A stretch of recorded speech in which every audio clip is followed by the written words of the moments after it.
যখন কোনো বান্দা সূরা ফাতিহার একটা করে আয়াত বলে আলহামদুলিল্লাহি রাব্বিল আলামিন, সঙ্গে সঙ্গে আল্লাহ জবাব দিয়ে বলেন হামিদানি আবদি, বান্দা তুই আমার প্রশংসা করলি।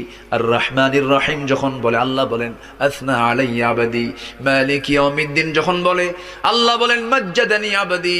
এরপরে যখন বলে ইয়াকা না'বুদু ওয়া ইয়াকা নাস্তাঈন পর্যন্ত যখন বলে আল্লাহ বলেন বান্দারে তুই আমার কাছে কি চাস, প্রাণ খুলে চারে বান্দা।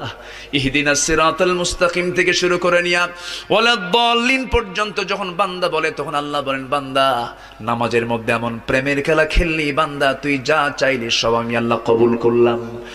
ওই বান্দা যখন রুকুতে যায় আল্লাহ তখন অস্থির হন।